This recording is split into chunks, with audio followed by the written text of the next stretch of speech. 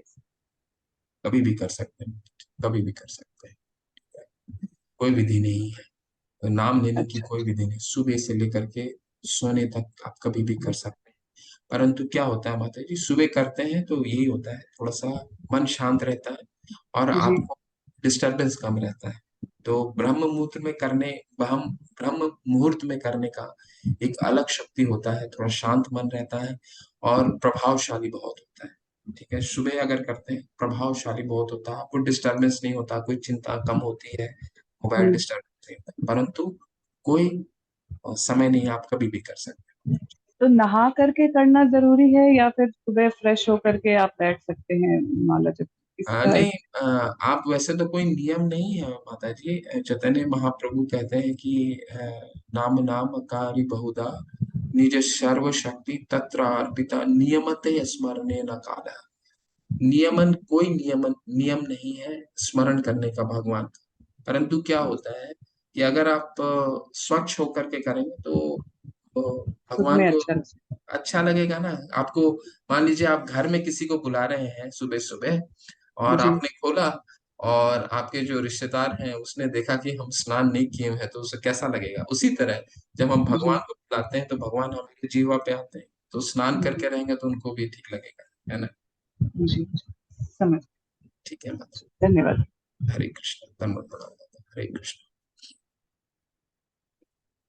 वो भी चैट में आए हुए हैं। अनुराग नहीं माता, 14 चैप्टर के जो यूनिवर्स थोड़ा समझाना समझना था। अतल वितल वो सब अर्थ के नीचे है या कहाँ पे? हाँ, अर्थ के नीचे है माता। अर्थ के ये जो पृथ्वी है ये भूलोक है, भूलोक के नीचे ये सब है। ठीक है, अर्थ के नीचे नहीं। अर्थ तो एक लोक है, पूर्ण रूप से लोक है। अर्थ के नीचे है ये सारे, उनके नीचे 6 है, और छठा के नीचे जो पाताल है उसके नीचे नर्क है। वो आप 28 नर्क है। ठीक है, तो ये सब नीचे है माता जी। और जो ऊपर है वो है भू से भूवर, स्वर्ग, फिर 7 आता है आपका महर, तपलोक, जनलोक और सतलोक। ठीक है, तो ये ऊपर के लोक हैं, पृथ्वी के ऊपर के लोक हैं। तो ये हमारे ये 14 लोग जो हैं ये भौतिक जगत का एटलस है। ठीक है, तो 14 लोग आप देखिएगा, गोलों का चार्ट जो आपको दिया गया है माता जी, गोलों का चार्ट हमने भेजा है क्या पीडीएफ? नहीं भेजा प्रभु जी। अच्छा, तो देखिए अगर हो सकता है तो मैं पीडीएफ मांग लेती हूँ। हाँ मैं मांग लेती हूँ। वो भेज दीजिए माता जी लोग को, तो पढ़ लेंगे देख लेंगे।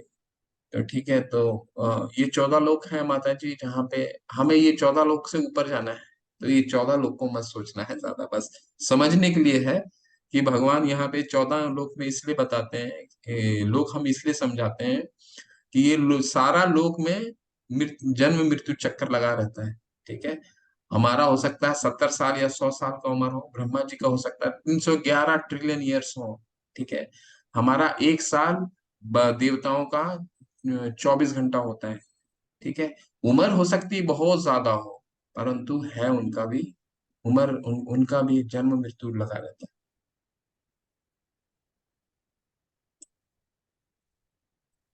दोनों को एक साथ ही भोग लगता है। राधा जी को भी भोग में तुलसी देते हैं, बिल्कुल तुलसी के बिना भोग अर्पित होता ही नहीं, तो भगवान ग्रहण नहीं करते। राधा रानी कौन है? राधा रानी तो भगवान कृष्ण ही है ना, दोनों भगवान ही है ना। जप करने वाला माला को पहन के रख सकते हैं? नहीं माता प्रभु, जप का माला बिल्कुल अलग होता है। जप का माला अलग रखिए। और अनुरागनी माता जी कह रही है नीचे या ऊपर, तो नॉर्थ पोल साउथ पोल, ये तो पृथ्वी है ना माता जी। हम पृथ्वी से, ये अलग है, पृथ्वी में नॉर्थ पोल है साउथ पोल है। हमारी हमारी जो हम सिर्फ पृथ्वी को ही देख रहे हैं, पृथ्वी के नीचे, ये पृथ्वी के नीचे है। ठीक है, ये जो जगत है भौतिक जगत, ये पृथ्वी के नीचे है ये सब सारे। ठीक है, ये जो लोक हैं पृथ्वी के नीचे है। नॉर्थ पोल साउथ पोल तो हमारा पृथ्वी का भाग हो गया। ठीक है,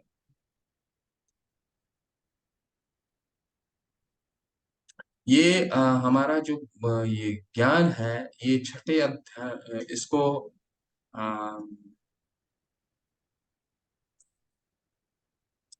भागवतम में छठा अध्याय आता है, पांचवा अध्याय है शायद, पांचवा अध्याय है, जिसमें वैदिक कॉस्मोलॉजी का बहुत विस्तार वर्णन है।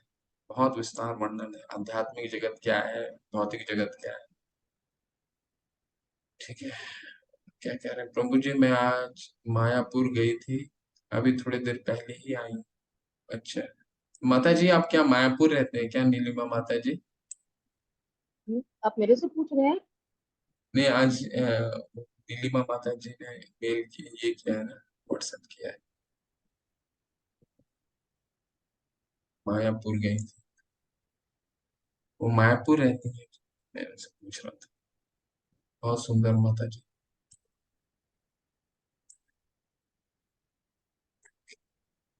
ठीक।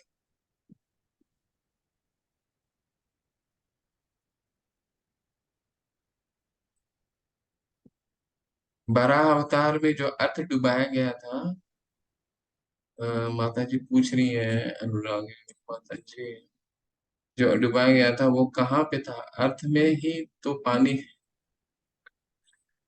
माता जी वो गर्भ ओशन में था, गर्भ ओशन, जहाँ पे भगवान गर्भोदक्षाय विष्णु जहाँ विराजमान रहते हैं ना। ठीक है, वो सभी लोगों के नीचे थे, सभी लोगों के नीचे गया था, 14 लोगों के नीचे चला गया था।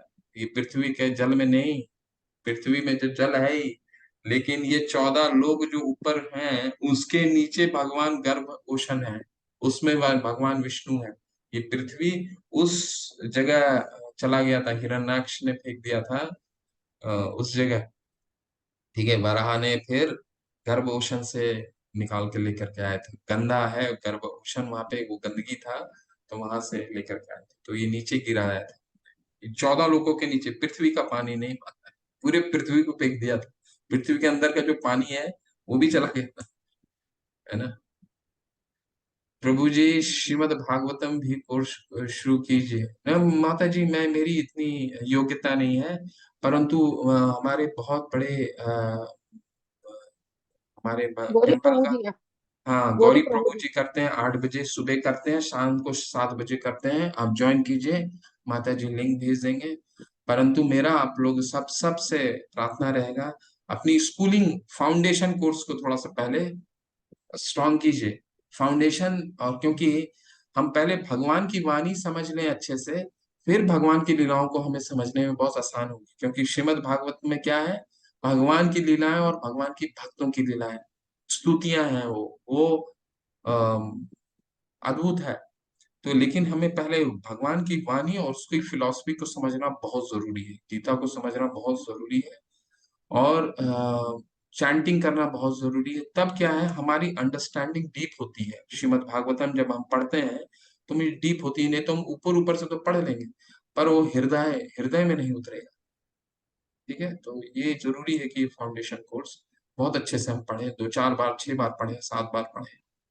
प्रभु जी सेकंड उसके लेवल का भी ना मैंने ग्रुप में डाल दिया है हाँ हाँ माता पूरा। जी, आप उसमें सदाचार का भी डाल दिया है और इसका भी डाल दिया है, फिर भक्ति शास्त्र का। एक और आपसे रिक्वेस्ट थी कि कल ना जैसे 18वां अध्याय है, इसके 78 श्लोक हैं, तो हम 6:30 बजे अगर स्टार्ट करते हैं रिसाइटेशन तो कंप्लीट नहीं हो सकता। तो कल हम 6:15 बजे ज्वाइन कर लें, आपकी परमिशन चाहिए उसके लिए। बिल्कुल बिल्कुल बिल्कुल कीजिए। और कल का अध्याय बहुत लंबा भी है, हाँ इसलिए जी। हम थोड़ा एकदम शार्प शुरू करेंगे 7 बजे, और सब लोग, आप लोग बने रहिएगा, क्योंकि अगर उसका आपने क्लाइमेक्स मिस कर दिया कल, क्योंकि 8 बजे मैं देखता हूँ लोग कभी कभी चले जाते हैं, क्लाइमेक्स आपने मिस कर दिया तो हम पूरा हमने 18 दिन की जर्नी को मिस कर जाएंगे। तो बने रहिएगा, पूरे एंड तक बने रहिएगा। कल भगवान का बहुत हृदय ग्राही, जब 54वां 54th श्लोक के बाद भगवान बताते हैं अर्जुन को, तो बहुत ही सुंदर है, भगवान अपना निष्कर्ष बहुत अच्छे से बताते हैं। सब संगीता बहुत माता, हरे कृष्ण माता जी। हरे कृष्ण प्रभु जी। कृष्ण। प्रभु जी, मुझे एक क्विज के क्वेश्चन के बारे में समझना था। ये जो लास्ट चैप्टर की हम लोग ने क्विज करी थी, 16 चैप्टर की, उसमें एक प्रश्न था कि कृष्ण किस आधार पर मानते हैं कि अर्जुन के युद्ध के प्रयास असुरी नहीं थे। हाँ हाँ, क्यों? क्योंकि इसमें ऑप्शंस जो थे वो ये थे कि क्योंकि अर्जुन शत्रु को के प्रति दयालु थे, अर्जुन युद्ध करने को तैयार नहीं थे, क्षत्रिय के लिए क्षत्रिय के लिए शत्रु पर बाण बरसाना दिव्य माना जाता है, और युद्ध का परिणाम अर्जुन जानते थे। तो मुझे तो लगता है कि अर्जुन अपने शत्रु के प्रति दयालु थे, उन पर दया आ रही थी उनको, कि तभी तो उन्होंने मना कर दिया था युद्ध करने को। लेकिन इसका करेक्ट आंसर तो ये है कि क्षत्रिय के लिए शत्रु पर बाण बरसाना दिव्य माना जाता है। तो ये मुझे समझ नहीं आया। दोबारा ऑप्शन बताइए, उत्तर क्या है? क्षत्रिय के लिए शत्रु पर बाण बरसाना दिव्य माना जाता है, ये करेक्ट आंसर है इसका। और प्रश्न ये था कि कृष्ण किस आधार पर मानते हैं कि अर्जुन के युद्ध के प्रयास आसुरी नहीं थे।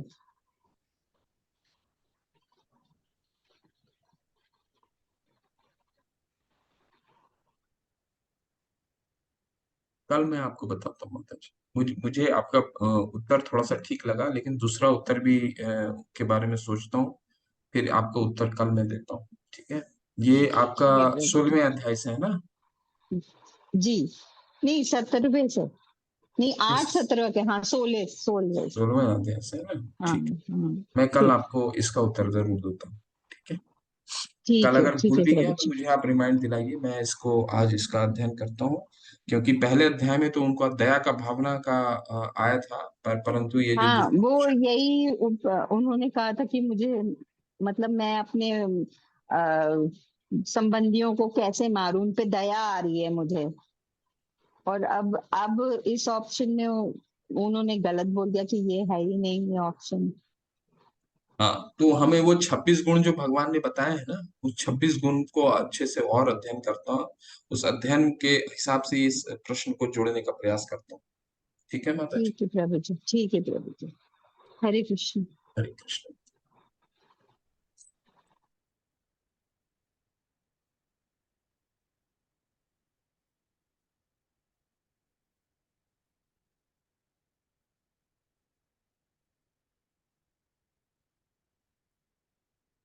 यूनिवर्स के बारे में विस्तार से जानने के लिए थोड़ा हेल्प करेंगे? कौन से अध्याय में होंगे ये पूरे डिटेल्स? माता जी, बहुत बड़ा डिटेल है ये।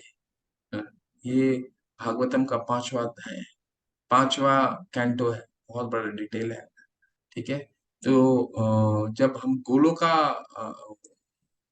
के बारे में समझते हैं, गोलोका चार्ट देगी माता जी आपकी पीडीएफ, वो अपने आप में एक बहुत बड़ा सेशन है। बहुत बड़ा सेशन है वो, 5-6 दिन का सेशन होता है। ठीक है? तो वो उसके लिए थोड़ा सा आपको समय देना होगा, बहुत लंबा सेशन होता है। शायद गौरी प्रभु जी का चल रहा है इस समय, 5वां स्टंट ही चल रहा है उनका नहीं, चौथा लंदन में। अध्याय माता जी, मेरे चौथा कैंटो है अभी हाँ अभी तो। यस, चौथा कंट्रोल, लेकिन आने वाला है उनका। हाँ, आप 8वें, हाँ 8 AM का भागवतम ज्वाइन कीजिए। हाँ, मॉर्निंग पांचवा का। स्कंद, हाँ, लेकिन उसको वो बहुत डिटेल्ड है। उसके लिए थोड़ा सा हमें भगवत गीता का भी ज्ञान होना चाहिए, तब जाकर के उसको हम समझ पाएंगे, क्योंकि वो कॉम्प्लेक्स है बहुत, उसमें कॉम्प्लेक्स आता है।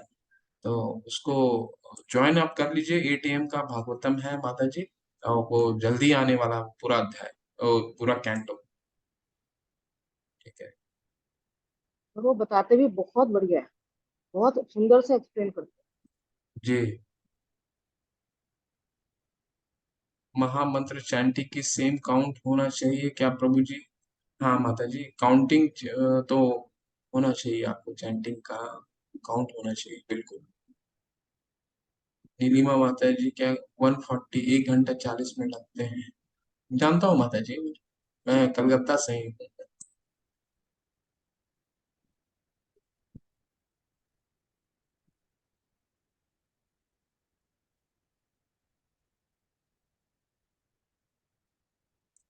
ठीक है माता जी, हो गया है। हाँ जी प्रभु जी।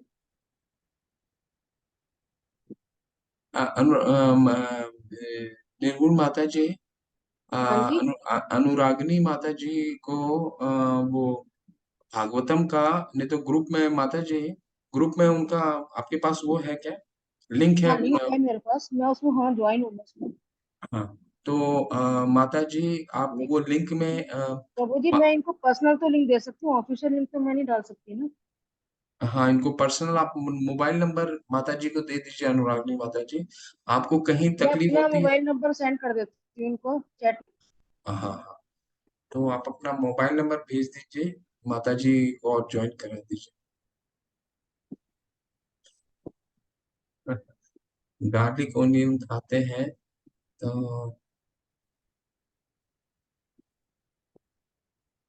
तेजल, तेजल संदीप पंचाल माता जी, कर लीजिए माता जी, क्विज कर लीजिए, बहुत अच्छा लगेगा, कर लीजिए। 3-4 दिन है, अभी विंडो ओपन है।